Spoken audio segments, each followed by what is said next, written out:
আল্লাহর কাছে সবচেয়ে অপ্রিয়, সবচেয়ে অপছন্দের মানুষ হলেন সেই মানুষ যে মানুষ ঝগড়াটে স্বভাবের, কথায় কথায় ঝগড়া, কথায় কথায় গন্ডগোল, কথায় কথায় বিতর্ক বর্ষা, কারোর সাথে বর্ণনা, যেখানে যায় একটা ভেজাল লাগাই দেয়। এই টাইপের লোক আমাদের সমাজে আছে না নাই? ভাইরা আমার, আমরা অনেকে 5 ওয়াক্ত নামাজ আদায় করি, আল্লাহর মেহেরবানি ওয়াজ মাহফিলে যেতেও কার্পণ্য করি না। আল্লাহ তৌফিক হয়েছে মুখে নবীজির নির্দেশ সুন্নাহ, এটা দ্বারাও আমরা নিজেদেরকে সুশোভিত করতে পেরেছি। সুন্নতি লিবাস দিয়ে নিজেদেরকে সাজিয়েছি। মাশাআল্লাহ, ইসলামের অনেক ভালো ভালো গুণ আছে, কিন্তু বাসায় বউয়ের সাথে ঝগড়া, দোকানে কর্মচারীর সাথে ঝগড়া, দোকানে কাস্টমারের সাথে ঝগড়া, কিনতে গেলে দোকানদারের সাথে ঝগড়া, রিক্সা উঠতে গেলে রিক্সাওয়ালার সাথে ঝগড়া, ভ্যানে চলতে গেলে ভ্যানওয়ালার সাথে ঝগড়া, কাউকে কাজের লোক নিলে তার সাথে ঝগড়া, কারোর অধীনে কাজ করতে গেলে তার সাথে ঝগড়া। যেখানে যায় ঝগড়া, বিবাদ, বর্ষা, বিতর্ক, এগুলো যেন আমাদের আষ্টে পৃষ্ঠে আজ লেগে আছে। ভাইরা আমার, নবী করিম সাল্লাল্লাহু আলাইহি সাল্লামের একটি হাদিস আছে, স্বর্ণের অক্ষরে এটাকে লিখে রাখবার মতো। তিনি বলেছেন, আলা উখবিরুকুম বিআহলিল জান্নাহ, ওহে লোক সকল, তোমাদেরকে কি আমি বলে দিব না জান্নাতি মানুষ কারা? আপনারা জানতে চান জান্নাতি কারা? জানতে চান ভাই? আল্লাহু আকবার। আল্লাহ আমাদের সবাইকে জান্নাতি হওয়ার তৌফিক দান করো। নবীজি বলেছেন, আলা উখবিরুকুম বিআহলিল জান্নাহ, তোমাদেরকে কি আমি জান্নাতি মানুষদের কথা বলে দিব না কারা জান্নাতি হবেন, তাদের মার্কা কি হবে, আলামত কি হবে? ভাইরা আমার, নবীজি সাল্লাল্লাহু আলাইহি সাল্লাম বলেছেন, দেখুন জান্নাতি মানুষের মার্কা কি, আলামত কি।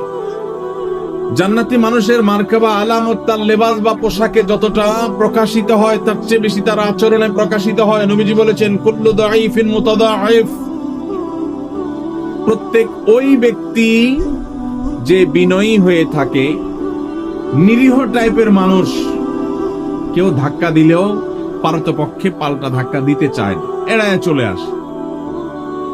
কেউ তাকে চরম অপমান করছে, সে চাইলে প্রতিশোধ নিতে পারে, কিন্তু মাথাটাকে নিচু করে সেই জায়গা থেকে সরে যায়।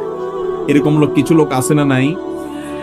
আমাদের সমাজ তাদেরকে বোকাশোকা মনে করে, আমাদের সমাজ তাদেরকে দুর্বল মনে করে, আমাদের সমাজ তাকে নিরীহ এবং অসহায় মনে করে, বেকুব বা নির্বোধ মনে করতে পারে সমাজ। কিন্তু আল্লাহর নবী বলছেন, এই মানুষগুলো তাদের যদি ঈমান, বেসিক যে বিষয়গুলো আছে, ফরজ বিধানগুলো আছে, সেগুলো যদি তারা ঠিকঠাক মতো পালন করে থাকে, তাহলে এই লোকগুলো জান্নাতি হওয়ার সম্ভাবনা অনেক জোরালো। ভাইরা আমার, বিনয়ী বা নিরীহ মানুষ আমাদের সমাজে পরিমাণে কম না বেশি? কম। আর এর বিপরীতে একই হাদিসে নবীজি বলেছেন, আলা উখবিরুকুম বিআহলিন নার, তোমাদের কি আমি বলে দিব না যে জাহান্নামী কারা হবে, কারা জাহান্নামে যাবে, তাদের মার্কা কি বলে দিব? নবীজি সাল্লাল্লাহু আলাইহি সাল্লামকে যখন বলা হলো, হ্যাঁ আল্লাহর রাসূল অবশ্যই বলুন, তখন তিনি বলেছেন, কুল্লু উতুল্লিন জাওয়াজিন মুস্তাকবির, গোয়ার কিসিমের মানুষ, ঘাড় মোটা, তেড়া, রূঢ় স্বভাবের, শক্ত প্রকৃতির, দিলের ভিতরে কোনো নরম নাই, কোমলতা নাই, কোন প্রকার বিনম্রতা নাই, মমতা নাই, যেটাকে বলা হয় শক্ত হৃদয়ের, শক্ত মনের মানুষ আছে না নাই? অহংকারী, তার ভিতরে কোনো বিনয় নাই, সব সময় তেড়া তেড়া কথা বলে, সব সময় গোড়ার মতো গায়ের জোর দেখায়, আছে না নাই? আমাদের দেশে কখনো রাজনৈতিক পাওয়ারে, কখনো টাকার জোরে, কখনো ক্ষমতার জোরে, কখনো বাপ চাচার দাপটে, মামু খালুর দাপটে মানুষ অহংকারী হয়, হয় কি হয় না? আবার অনেক সময় কোনো কারণ ছাড়াও মানুষ অহংকারী হয়। নবীজি সাল্লাল্লাহু আলাইহি সাল্লাম বলেছেন, আল্লাহর সবচেয়ে ঘৃণিত মানুষ হলো যে অহংকার করার মতো কিছু নাই, অথচ তারপরে সেও অহংকার। আমরা এমন একটা সমাজে বসবাস করছি, একজন প্রাপ্তবয়স্ক মানুষ তো অনেক পরের কথা, ছোট ছোট বাচ্চা কাচ্চাকেও দেখবেন আচরণের মধ্যে এমন পরিমাণ যুদ্ধ যুদ্ধ ভাব, এমন পরিমাণ মার মার কাট কাট ভাব, এমন পরিমাণ অহংকার ভাব, এমন পরিমাণ আপনার সব ভেঙে চুরে শেষ করে ফেলবে এমন ভাব। ঘরে ঘরে দেখবেন বাচ্চাদের মধ্যে টেন্ডেন্সি আসছে না, আসে নাই? আমরা আমাদের শৈশবে দেখেছি ছোট ছোট পিচ্চি পোলাপান একেবারে চুপচাপ থাকে, আর এখন দেখবেন যে 2, 3, 4 বছর পোলাপান পর্যন্ত দেখবেন যে চুন থেকে নুন খসলেই ভাঙচুর শুরু, রিয়াক্ট শুরু, ঠিক না বেঠিক? বাপমা পর্যন্ত তাদের সেই দুঃস্বভাবকে রোগ মনে করে না, তারা আবার অহংকার করে তো অনেক রাগী, অনেক রাগী। যেভাবে বলে তাতে মনে হয় যে বাপমা এটাতে অনেক গর্বিত, মানে তার মধ্যে ব্যাটাগিরি অনেক বেশি। আসলে যে বাচ্চা মোটামুটি রুগী হয়ে রয়েছে নানা কারণে, সেটা বোঝার মতো ক্ষমতা মা বাপের। ভাইরা আমার, নবী করিম সাল্লাল্লাহু আলাইহি সাল্লামের একটি হাদিস আপনাদেরকে শোনাতে চাই, আবু দাউদে বর্ণিত হয়েছে। নবীজি সাল্লাল্লাহু আলাইহি সাল্লামের সম্পর্কে বলেছেন, আনা যাইমুন বিবাইতিন ফি রাবাদিল জান্নাতি লিমান তারাকাল মিরা ওয়া ইন কানা মুহিক্কা। যে ব্যক্তি কোথাও ঝগড়া এড়ায় চলবে, কি এড়ায় চলবে ভাই? ঝগড়া। আপনি বাজারে গেছেন, রিকশা দিয়ে যাচ্ছেন, কারোর সাথে এমন কোন উপলক্ষ তৈরি হলো, একজন রাস্তার মাঝখানে দাঁড়ায় আছে, আপনার রিকশার যতই বেল বাজানো হচ্ছে উনি সরেন না। এরপরে যখন ওনাকে একটু ভালোভাবে বলতে গেছেন, উনি গায়ের দিকে তাড়ায় আসছে। আপনি এখন চাইলে তার 5টা কথা শুনাইতে পারেন যে ভাই রাস্তাটা কি আপনার বাপের, অনেক কথাই বলতে পারেন, কিন্তু আপনি দেখছেন যে কথা বলতে গেলে কথা বাড়বে, এবং কথা বাড়লে আমার আখলাক নষ্ট হবে, জবান নষ্ট হবে, মুখ নষ্ট হবে, আমল নষ্ট হবে।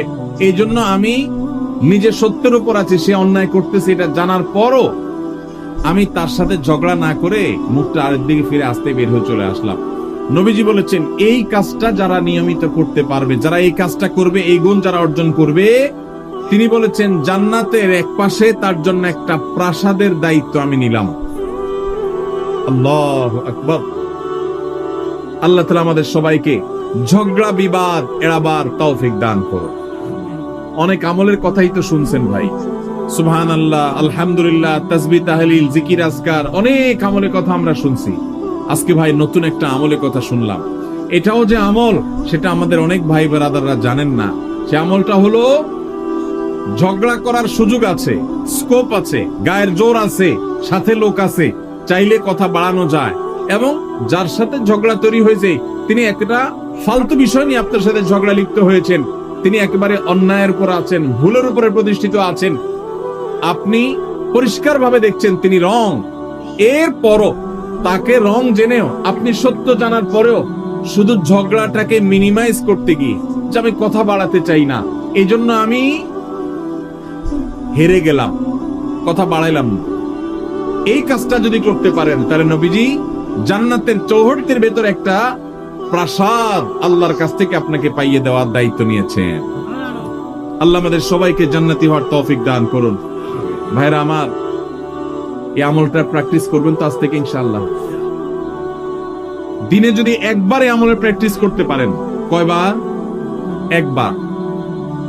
এভাবে যদি প্রতিদিন আপনি চেষ্টা করেন যে আমার সহপাঠীর সাথে, স্কুল, কলেজে, মাদ্রাসায়, আমার কোন সহকর্মীর সাথে কর্মস্থলে, কিংবা পরিচিত অপরিচিত যে কোনো মানুষের সাথে কোনো পাবলিক প্লেসে, এমনকি নিজের বাসা বাড়িতে নিজের ঘরের লোকজনের সাথে কথা বাড়াইলে বাড়ানো যায়।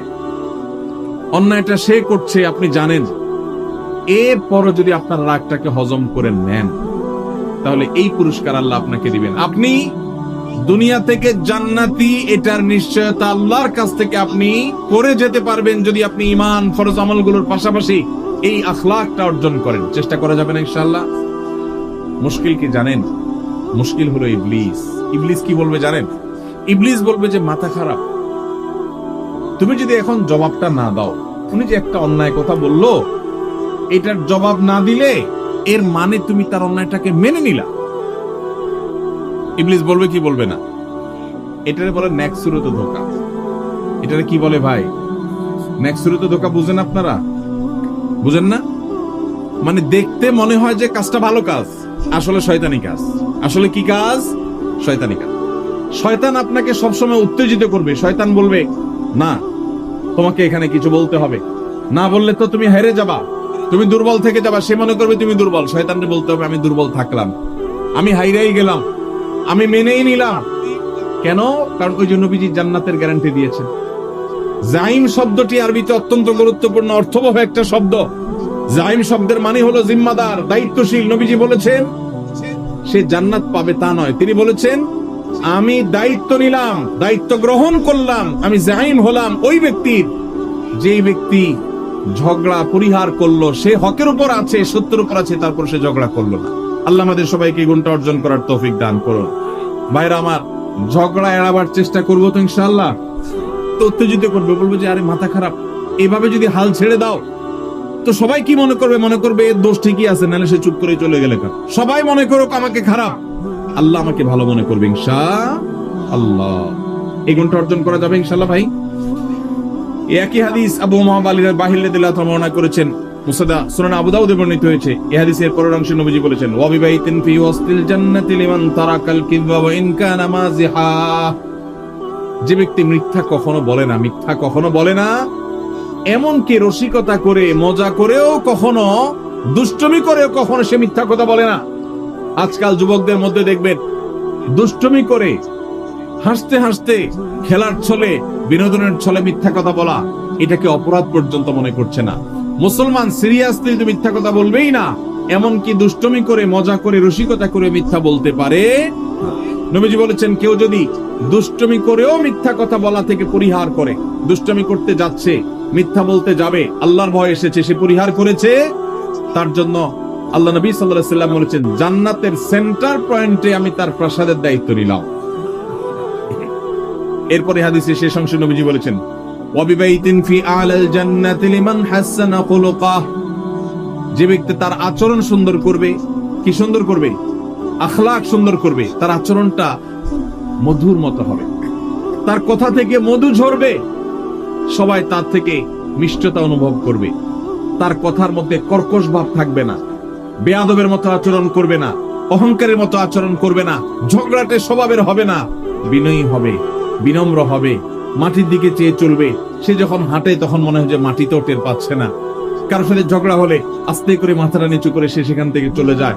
সবাই তাকে বোকাশোকা মনে করে, কিন্তু এই যে নিরীহ কিসিমের মানুষ, জান্নাতীর মার্কা যাদের মধ্যে সবচেয়ে বেশি, সে মানুষ সম্পর্কে নবীজি বলেছেন যে ব্যক্তি তার সার্বিকভাবে আচরণটা সুন্দর করবে, কারোর হক মারবে না, সবার হক আদায় করে দিবে, সবার যার যার প্রাপ্য পরিশোধ করে দিবে, সবার সাথে আচরণটা সুন্দর করবে, কারোর সাথে রূঢ় আচরণ করবে না, খারাপ ব্যবহার করবে না, গালমন্দ করবে না, এবং মানুষের সামনে উচ্চবাচ্য করবে না, বেয়াদবি করবে না, ঝগড়া ফাসাদ করবে না। আখলাককে যে সুন্দর করবে, আচরণ যার ভালো হবে, যার অমায়িক আচরণে এলাকাবাসী সবাই বলবে হ্যাঁ লোকটার আচরণ অমায়িক। নবীজি বলেছেন এরকম যদি কেউ আখলাককে সুন্দর করতে পারে, জান্নাতের সর্বোচ্চ শিখরে, সর্বোচ্চ মাকামে আল্লাহ তাআলা তাকে প্রাসাদ, আল্লাহর পক্ষ থেকে নবীজি প্রাসাদ পাইয়ে দিবেন ইনশাআল্লাহ। ভাইরা আমার, আমরা আমাদের আখলাক সুন্দর করব তো ইনশাআল্লাহ। তাহলে এখানে জান্নাতের 3টা স্তরের কথা আমরা জানলাম।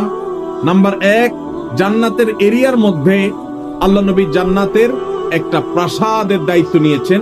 নাম্বার 2, জান্নাতের একেবারে সেন্টার পয়েন্টে জান্নাতের দায়িত্ব নিয়েছেন, প্রাসাদের দায়িত্ব নিয়েছেন।